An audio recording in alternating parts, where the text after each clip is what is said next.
Começa agora mais um Freudcast. Aqui, nada é proibido.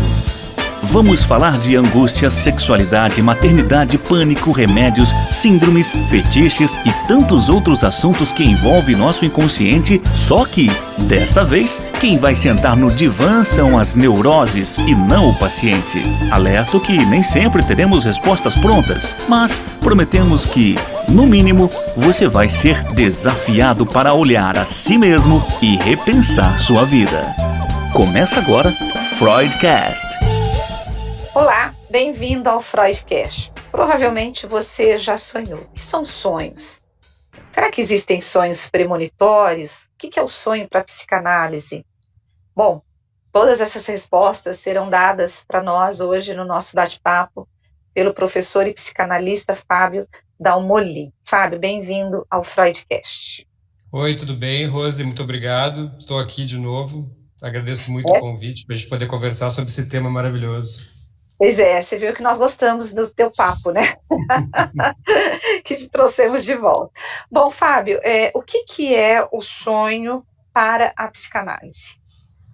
Bom, o sonho é a realização de um desejo. Uhum. Isso Freud diz 45 mil vezes ao longo das 700, 800 páginas da interpretação dos sonhos. É muito interessante essa pergunta, né? O que é o sonho para a psicanálise, justamente porque o sonho, na verdade, a gente ainda não sabe o que é o sonho, né? Com tanto tempo que se passou, por várias razões, né? Primeiro, porque realmente é difícil, né, tu saber exatamente o que é o sonho, tu sabe, né, os caras monitorando, né, por o teu cérebro e tal, enquanto tu tá dormindo, quando tu tá sonhando, eles têm uma ideia do que seja o sonho, né? Mas agora, por que acontecem essas imagens, ou por que essas imagens, elas são como elas são, né?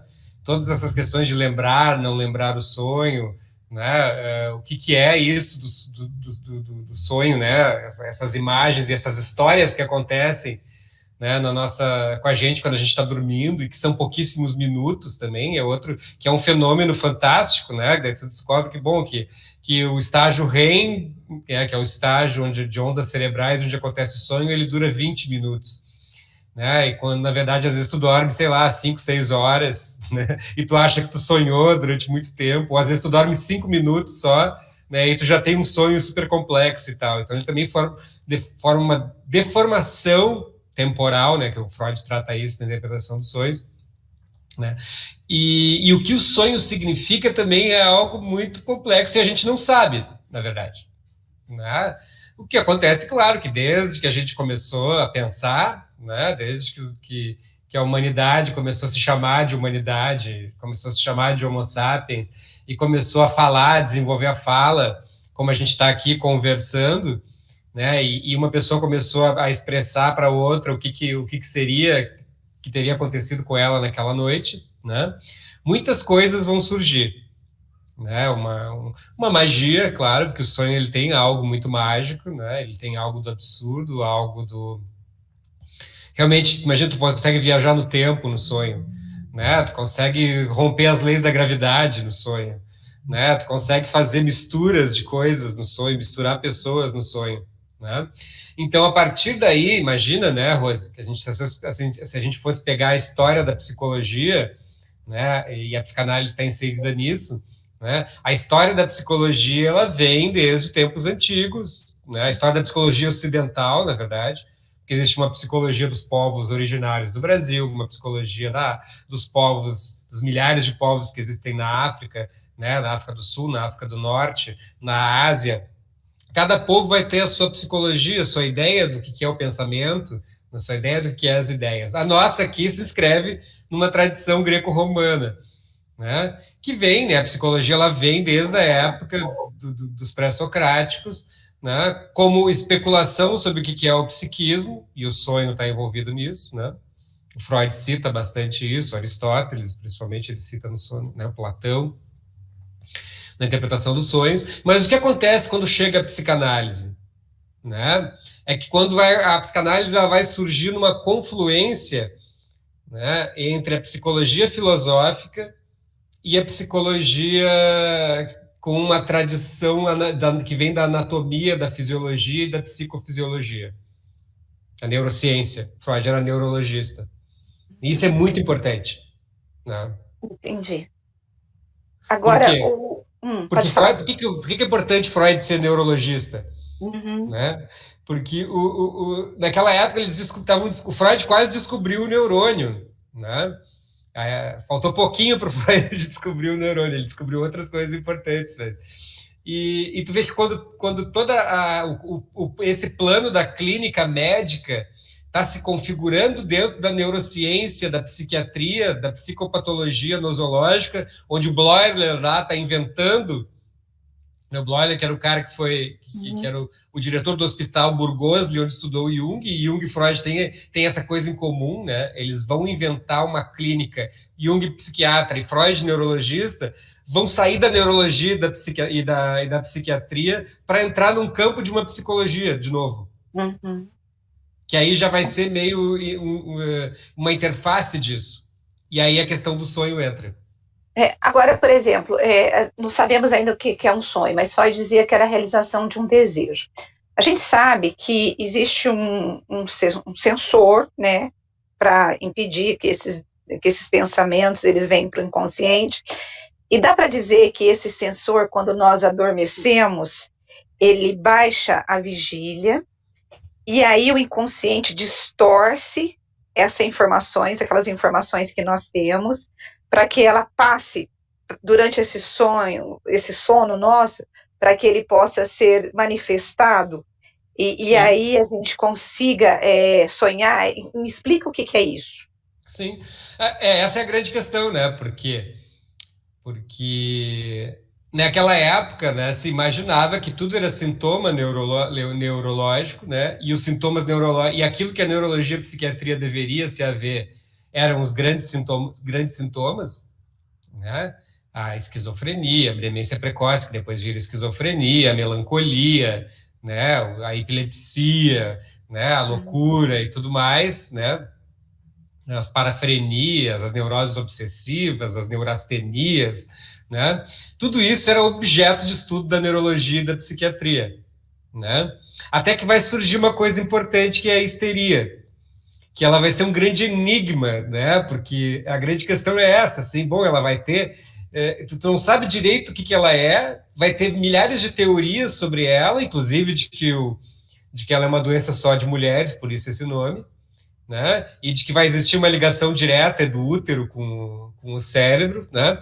Mas, ao mesmo tempo, a histeria é algo assim, olha, mesmo para a neurologia daquela época, os caras estavam descobrindo tudo, era um mistério, por que uma pessoa fica cega, mas continua dilatando normalmente a pupila, né? Ou por que uma mulher começa a falar só inglês e não fala mais na língua materna dela, né? E esse é um fenômeno que é onde a psicanálise, né, o Freud vai começar a escutar as histéricas, primeiro por hipnotismo, e aí vai ter essa grande descoberta, quer dizer, aquilo, de onde é que vem essa doença? Né? Ela vem do inconsciente, ela vem, daquilo que... né? Muitas coisas acontecem da nossa vida e elas são expressas de outra forma, né? Elas saem desse plano da consciência e elas nos comunicam com uma linguagem diferente. No caso da histeria, é a linguagem somática, né? E aí o Freud vai começar, quando ele vai começar a descobrir a Talking Cure, e mesmo as histéricas também, daqui a pouco a pessoa vem e conta um sonho para ele. Né? E ainda o sonho tinha aquele limite dele, os pacientes vão começar a relatar seus sonhos, e cada vez mais contações, Aí Freud vai pegar essa teoria do inconsciente, quer dizer, vai pegar esse meio que, essa pessoa está me contando uma história aqui sobre um sintoma, mas na verdade tem alguma coisa por trás. Né? Essa é a lógica de pensamento da psicanálise, né, que vai surgir da psicanálise. Então, é claro, né, o Freud vai... a partir de muitos sonhos que os pacientes vão contar, aí o Freud vai começar a pensar nos seus próprios sonhos, né? E aí ele vai começar a se debruçar, o que as pessoas pensam sobre o sonho? Ele vai fazer um grande apanhado disso na interpretação dos sonhos, né? Mas aí o que ele vai fazer? Olha, a gente vai... Por quê? Né? A gente vai pensar na psicanálise, né, como uma teoria assim, as mulheres não podem falar das suas vidas, as mulheres não podem expressar sua sexualidade, né? E elas vão acabar falando através do corpo. Vamos pensar assim, né? a gente não pode falar as coisas na nossa vida diurna, as coisas são reprimidas, são recalcadas, né? Por que não, né? Quando a gente está dormindo, e aí o Freud vai se debruçar fenomenologicamente sobre isso, né? Essas coisas vão vir, mas elas não vão vir diretamente, né? Então, é isso que eu ia te perguntar. O que é um conteúdo manifesto e um conteúdo latente? Porque a psicanálise, ela fala disso. Me explica para os nossos ouvintes o que é isso. Vou te dizer assim, vamos pensar um outro exemplo, né, didático, uma fobia. Né? Tu tem medo de cobra. Né? E aí, bom, eu posso eliminar o medo de cobra de uma pessoa, né, fazendo uma dessensibilização sistemática, né, expondo ela. Você tem terapia sobre isso e tal. Bom, daí eu aprendo comportamentalmente a fazer com que essa pessoa comece a conviver com esse animal. Né? Mas, assim, dentro da psicanálise, esse medo de cobra, ele é um sintoma, né? Ele seria, digamos assim, um conteúdo manifesto, né? De uma ansiedade, de uma angústia, né? Que é justamente inconsciente, essa é a questão, né? A ideia do inconsciente, ele nunca vem para a consciência. Isso é um erro achado, né? Que a psicanálise trazer o inconsciente, não o inconsciente, é aquilo que foi recalcado, né? E ele existe, e esse recalcado, ele é uma representação, ele tem uma carga de afeto ali em cima dele, a partir de uma representação, e não da coisa em si, que lá na histeria também, né? No início eles achavam que a pessoa tinha necessariamente sofrido um trauma de verdade para esse trauma ir para o inconsciente. Não, né? Esse trauma pode ser uma formulação super complexa, que tem a ver com alguma situação que a pessoa teve, ou algum sentimento, ou alguma formação super singular que essa pessoa teve e que em algum momento foi insuportável para ela. Então, o que é o conteúdo manifesto? É aquilo que eu sonho. Né? É aquilo que eu sonho. Eu sonhei que meu pai estava vivo. É aquilo que eu lembro, né? O conteúdo manifesto, porque assim, você sonha, aí você acorda, você lembra. Aquilo que você lembra é o manifesto, mas você pode sonhar coisas que você não se lembra, né? Ou não? Sim. Pode sonhar. Agora, é que, na verdade, assim, ó, o cérebro, a mente funciona 24 horas.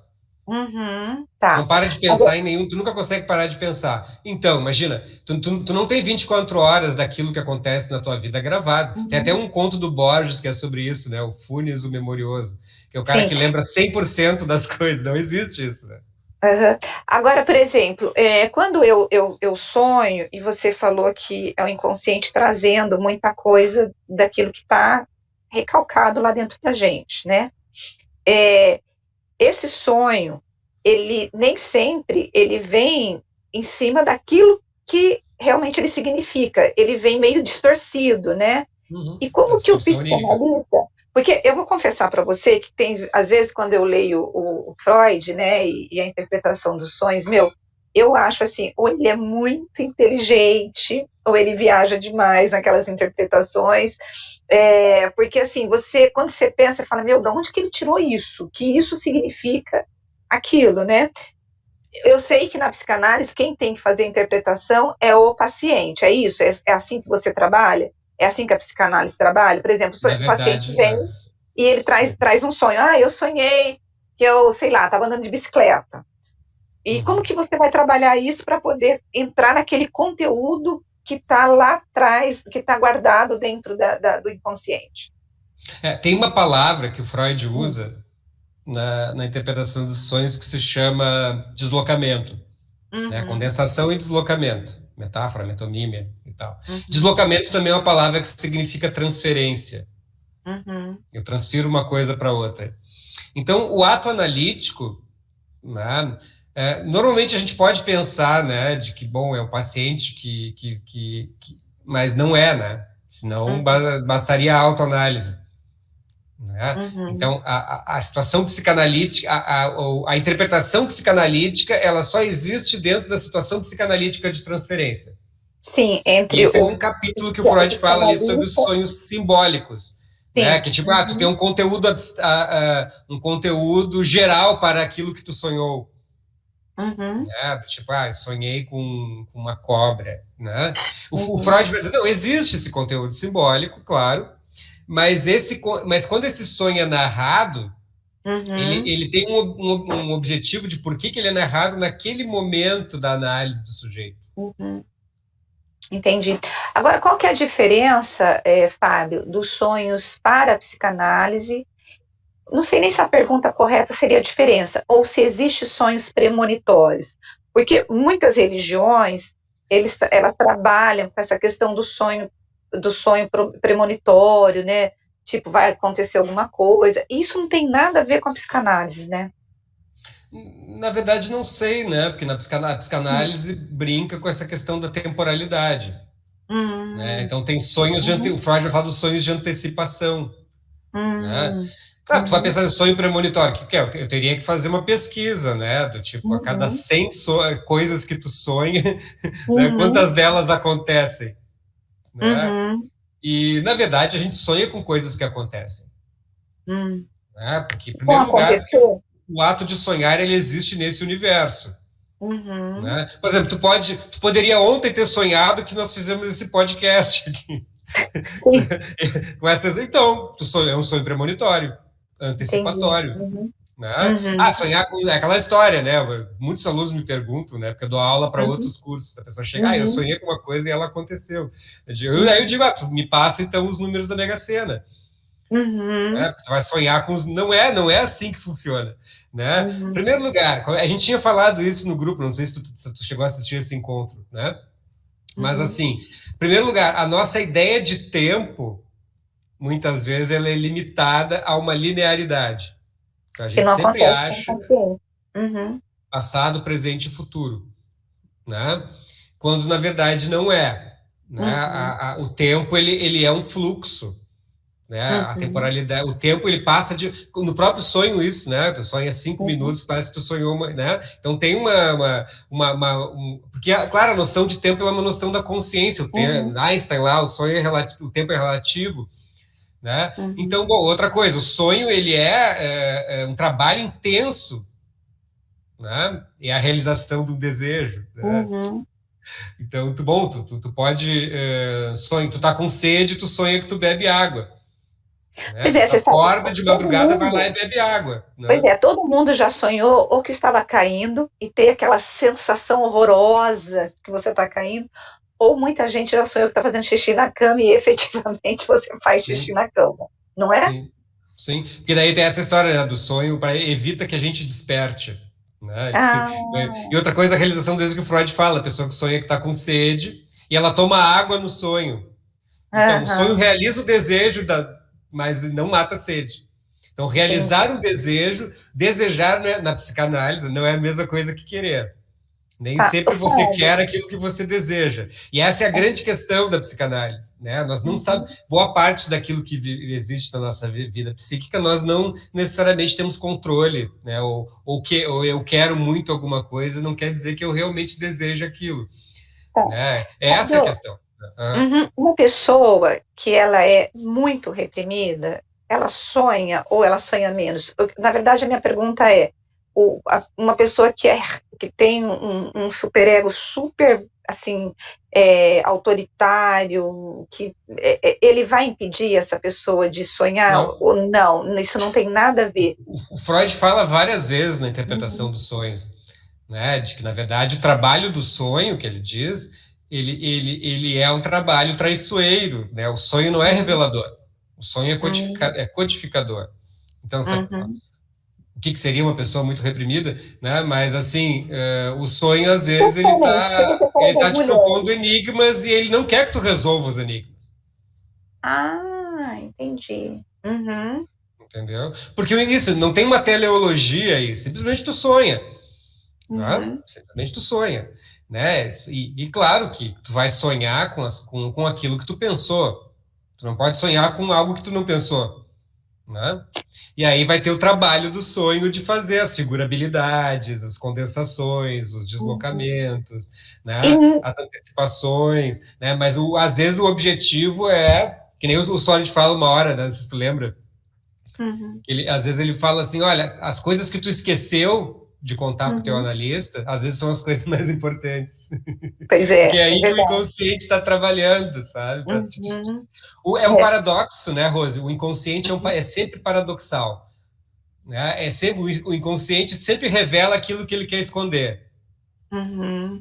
Agora, por exemplo, quando você trabalha um sonho no setting, você consegue fazer com que esse paciente promova essa elaboração até de um trauma, de uma questão recalcada, que está guardada, e há melhora, por exemplo, um caminho de cura para ele?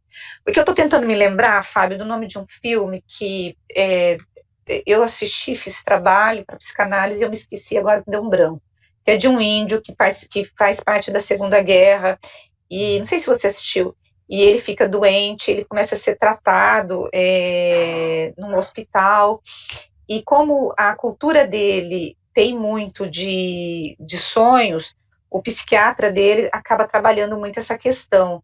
E os sonhos ajudaram, né, nesse trabalho com esse indígena, que ele estava bebendo muito, e estava tendo muitas questões psicanalíticas, psicopatologias em função da guerra. O sonho, e quando a pessoa sonha, e ela traz para o setting, ela consegue trabalhar isso? A grande questão, Rose, para mim, pelo menos, né, pelo que eu tenho estudado, que eu tenho pensado, que eu tenho discutido a partir do Freud, do Lacan, né, é que principalmente na questão o trabalho do sonho, né? Então o sonho, ele é um trabalho. Ele é um trabalho psíquico. Hoje em dia, o pessoal da neurociência tem pensado nisso, né? Do sonho como um trabalho psíquico importante. Né, de que sonhar é bom para a saúde, é bom para a criatividade, é bom para a inteligência e tal. E, às vezes, eu dou um exemplo, né, de um paciente que eu atendi por muito tempo, 9 meses, 10 meses, e que nunca tinha me contado um sonho. Né? Até um momento em que, e aí vem toda uma questão de uma mudança, porque a pessoa não entra em terapia, nem quase ninguém entra, a não ser o pessoal que é psicanalista e psicólogo, né? Ninguém entra em terapia direto, assim, né? Às vezes as pessoas demoram para aprender a falar de si. Às vezes a pessoa não tem nem sintoma. A pessoa chega, pois é, tô aqui, né? Tô bem, o pessoal fala, tá bem, né? Tô resolvendo minhas coisas. Tem um probleminha no trabalho, que outro, mas, né? Até a pessoa, o Lacan fala sobre isso, né? Existe sintominha, né? Tem um sintominha, eu sinto mal, né? Então, tipo, tô com problema no trabalho, tô com isso, tô com aquilo, né? E tem o sintomão, o sintoma com TH, né? Que é algo que é o que aparece, e às vezes aparece só na análise, depois da análise. Né? Onde tu vai falando, onde tu vai podendo falar, onde tu vai, né, se apropriando da fala, né? E também o sonho pode surgir a partir disso. Né? Então não é essa coisa linear, assim, né? Tipo, a pessoa tá lá com um problema, né? Ela tem um sonho, ela conta um sonho, e o sonho é desvelador, né? Não, às vezes o próprio ato de sonhar já é terapêutico. E de se dispor a contar um sonho já é terapêutico. Já tem um trabalho psíquico aí importante, né? Porque daí o sonho é mais um recurso que a pessoa tem para poder falar de si. Entendi. Agora, qual que é o sonâmbulo? Como que você o qualificaria? Eu sou sonâmbulo. Quando eu era criança, eu era muito sonâmbulo, cara. Principalmente quando eu dormia fora de casa. É que tem uma questão assim, né? De que existem muitos estados mentais, né? De consciência, ou inconsciente, ou vigília, que são muito além do dormindo ou acordado. Eu sempre dou um exemplo, eu sou professor, né? Então, quando tu tá numa aula, 4 horas numa aula, tu consegue prestar atenção 4 horas no que o professor tá falando? Não, né? Tu até dá uma dormidinha, né? Tu viaja, tu vai para outro lugar, tu olha pela janela, dependendo da aula também, né? E também os vários estados, né? E também o sonambulismo, ele é um ato realizado em corpo, mas é também inconsciente, né? E porque tem uma história, né? Me lembro quando eu estudei fisiologia. Quando tu sonha, tu vê coisas, não vê? Tu vê. Sim. Pois é, os caras descobriram que o teu córtex visual, ele funciona quando tu tá dormindo, sonhando, da mesma maneira de que quando tu tá acordado. Então, tu realmente vê coisas no sonho. Né? Tu escuta também. Né? Então, a diferença... Porque às vezes As pessoas estão sonhando, chorando, e você vê a pessoa chorando, quem está dormindo do lado da pessoa. Sim, Aí claro, você pega e acorda o companheiro, fala, está acontecendo alguma coisa. A claro, pessoa claro. realmente está ali vivendo aquilo, né? Claro. E o teu corpo tá ali, né? O teu corpo tá Uhum. ali. O que acontece aí é o grande mistério, assim, né? Tem gente que Uhum. tem teoria sobre isso, do tipo, olha, é uma coisa que é um mecanismo de defesa, na verdade, que separa o sonho da vida de vigília. Porque imagina, né? Tu tá dormindo lá na caverna, e aí tu sonha que um tigre atacou a tua caverna, um tigre dente de sabre entrou na tua caverna e tu não sabe a diferença, né? Se tu tá sonhando ou não tá. Então, o tigre vai entrar na tua caverna e tu vai, beleza, isso é só um sonho, daqui a pouco eu vou acordar, né?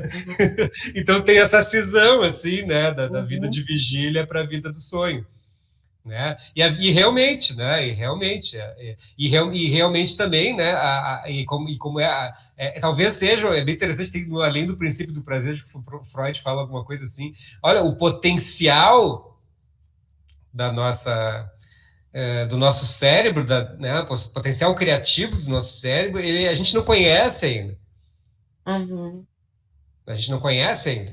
Né? E é claro, a gente criou a nossa vida neurótica aqui, né, urbana, porque com relação aos povos nativos não é assim.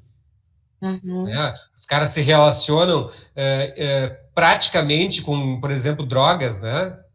Com peiote, mescalina, Uhum. aquelas coisas assim. Aquilo ali tem uma função social cognitiva de aprendizado, né? E eles não têm medo disso como nós temos, né? A gente pode comparar isso, né? Para uma tribo lá da selva e tal, eles têm uma relação super avançada de usar essa droga como um elemento coletivo, ritual e de inteligência. E nós Uhum. temos medo, né? A nossa vida é trabalhar, ganhar dinheiro, e aí a gente vai Uhum. usar essas coisas de uma maneira recreativa e errada. Né? É isso que eu ia te perguntar, por exemplo, dá para dizer que o sonho ele é de acordo com o perfil das pessoas ou da comunidade ou dos povos? Sim, Dá certamente. para dizer. Assim como o Freud vai falar no livro dos xistos, né? Ele diz assim, Uhum. olha, a piada é uma coisa de paróquia, né? A piada, Uhum. né, ela tem um grande outro aí. O sonho é a mesma coisa. Eu me arrisco a dizer, né, que a Uhum. grande questão nossa, eu e tu aqui, né, nós aqui, Uhum. nesse nosso meio, é que a gente vive uma vida, a nossa vida urbana, ela se construiu dessa maneira dicotômica. Uhum. Essa vida de vigília e essa vida onde a gente está dormindo. Né? Assim como a gente passa o ano inteiro trabalhando, durante um mês a gente tira férias. Aí você fica doente, Fábio, na primeira semana. É, e tem gente que tem isso, né? Por exemplo, tu Eu tirou tenho férias, muita e aí tu vai gripe. voltar a trabalhar na segunda-feira e domingo tu te deprime, Pois é. né? É essa divisão que ela vem da Revolução Industrial, né? Como é que é a nossa relação com a nossa vida, né? A gente acorda de manhã, almoça ao meio-dia, né? A nossa vida é o horário da fábrica, é o horário da luz Uhum. elétrica, né? Uhum. Pessoas que vivem no meio do mato, assim, tem outra relação com isso. Tanto que se a gente vai acampar, a gente não dorme, né, Rose? Vai Sim, acampar no meio do mato, Fábio, assim, vai demorar 2, 3 dias para dormir. verdade. Eu sei que eu vou fazer uma coisa, uma consideração aqui muito pessoal, não sei se é É, possível, mas é só para você poder explicar. Eu tenho uma filha que tem 18 anos. E assim, ela tem os sonhos mais loucos possíveis. Eu ia até ótimo. escrever lá pro teu blog, né? E eu não tive tempo ainda. Mas às vezes ela sonha que ela é sniper. Olha que loucura. Ela sonha que ela é super-herói, ela sonha que ela tá brigando, que ela tá salvando todo mundo. Ela tem uns sonhos malucos, malucos, malucos. E eu fico imaginando se esses sonhos. E ela fica alegre quando ela acorda, ela fala: Nossa, estava num sonho tão legal. E já teve situação dela estar sonhando, eu chamá-la, ela voltar para o sonho no mesmo momento em que ela parou de sonhar.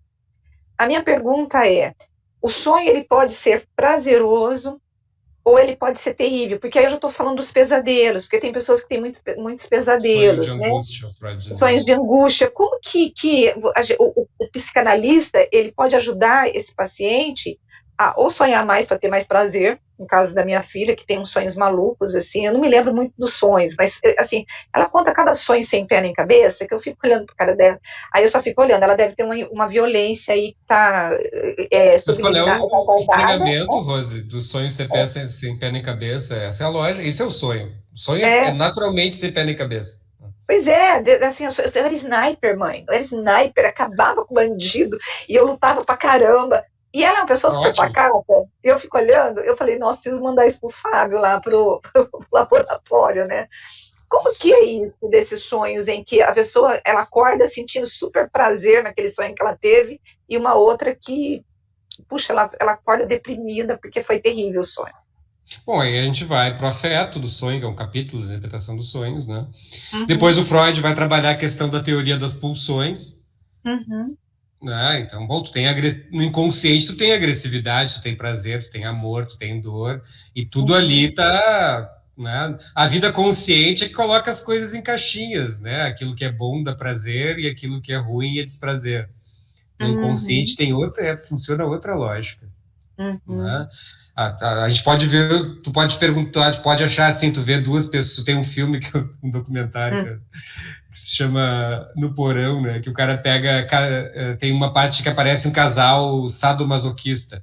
uhum, Aí tu olha aquele cara sentindo prazer sendo pendurado pelas bolas, né? uhum, Para mim e para ti isso é, não sei, né? Não curti isso, uhum, mas isso é inimaginável, né? Mas o cara sente uhum, prazer e aí, né? Bom, é porque tem uma cadeia associativa de afetos que ela é ressignificada, uhum. né?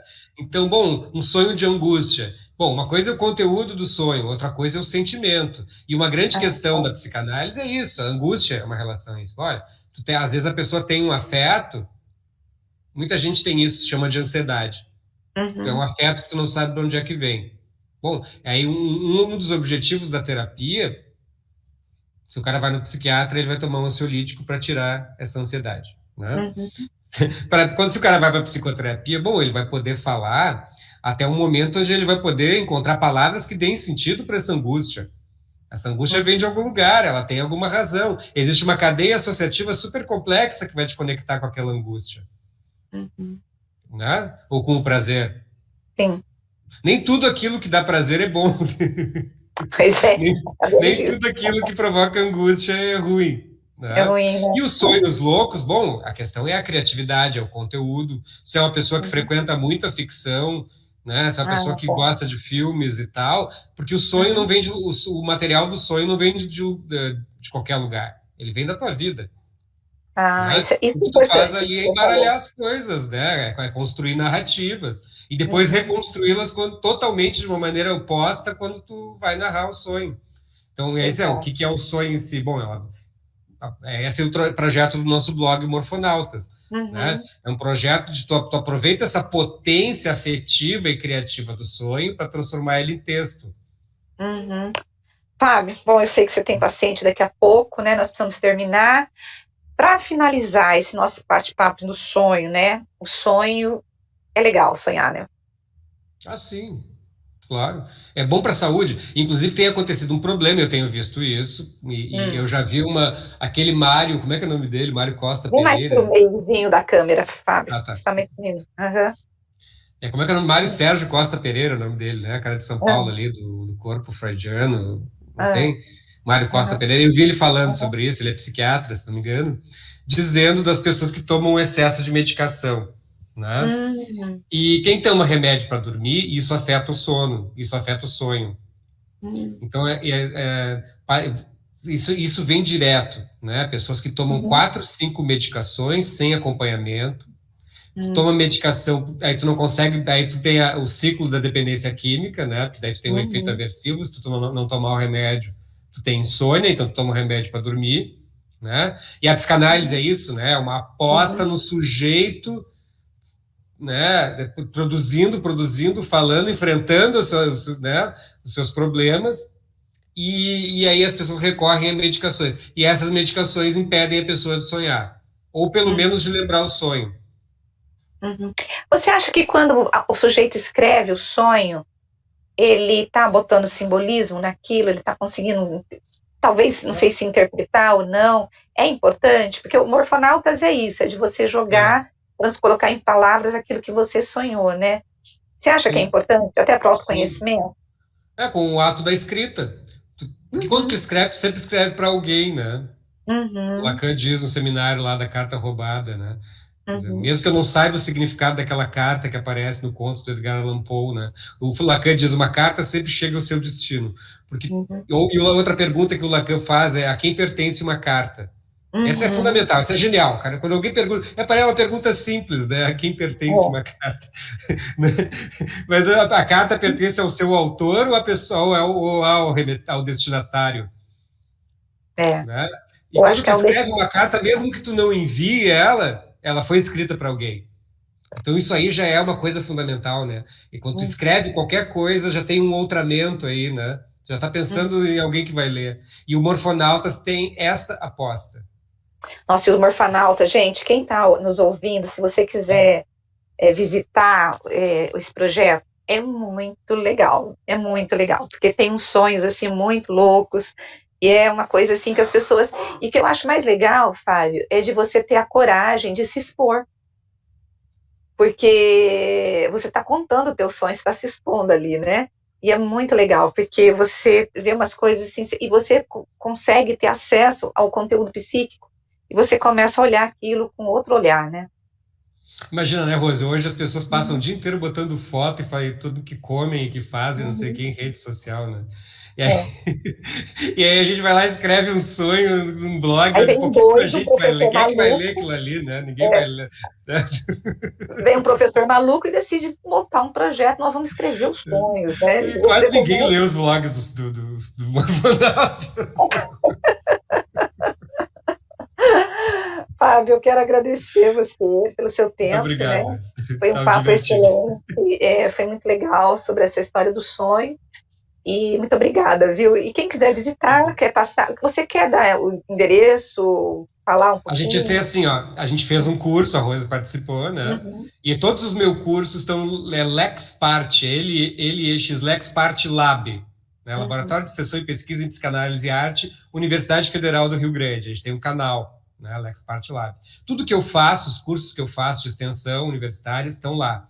É tudo público, gratuito, como é a universidade pública agora na era virtual. Não é público porque está no YouTube, que é uma empresa privada, mas isso é outra discussão, né? Mas tu pode ir lá acessar. E aí, no semestre passado, a gente enfrentou algo que as pessoas tiveram muita coragem, né?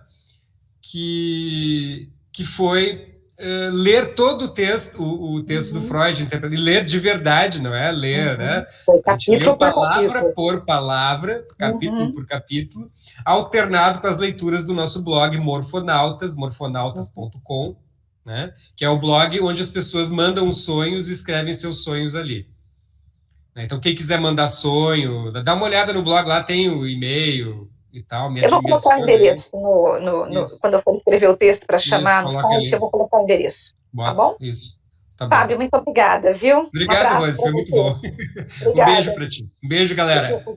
Beijo, gente. Bom, provavelmente você vai começar a olhar os teus sonhos com um outro sentido, né? Ou seja, sonhar, para Freud, é a realização de um desejo, para Jung tinha outra interpretação, mas eu acho muito interessante. Eu sempre fui uma pessoa que sempre anotei os meus sonhos, sempre prestei atenção neles, para poder tentar entender o que aquele sonho tinha a ver comigo, com o meu dia a dia.